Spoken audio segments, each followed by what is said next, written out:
Mourners remember generous and genuine O'Grady ahead of funeral. Mourners have begun arriving in the village where beloved comedian and TV stalwart Paul O'Grady lived ahead of his funeral. Crowds gathered in Aldington, Kent, O'Grady's adopted home of more than 20 years, from 10 a.m. on Thursday. A procession of limousines and a coffin in a horse and carriage will move from his home to St. Rumwold's church in nearby Bonnington in the early afternoon. A bake sale was being organised outside the Walnut Tree pub with proceeds going to Battersea Dogs and Cats Home, with which he worked closely throughout his life. Aldington Women's Institute, WI, chairwoman Ginny Taylor, who organised the sale, told the PA news agency, "We wanted to honour Paul because he was very much part of our village. He was lovely, an absolutely lovely man. I was always very engaged. He must have got fed up to his back teeth with everyone, but he was always good. It is a real shock just even talking about it." WI member Linda Harmon said the response from the village has been phenomenal.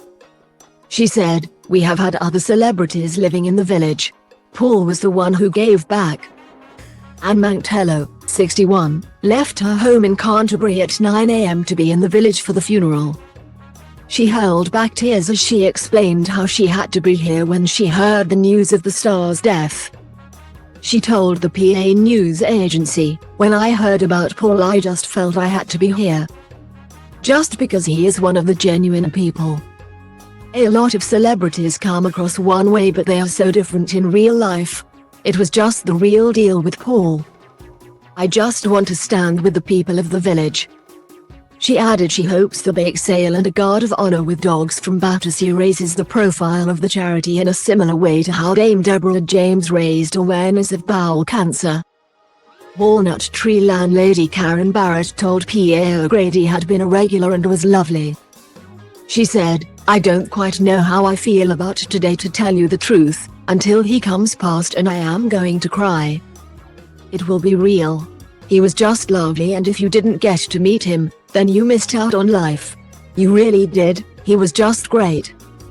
Ms. Barrett, who became emotional when talking about O'Grady, said she was focusing on making sure the day goes well and he would be proud of us. She added, "I moved into the village 22 years ago, the same time as Paul did."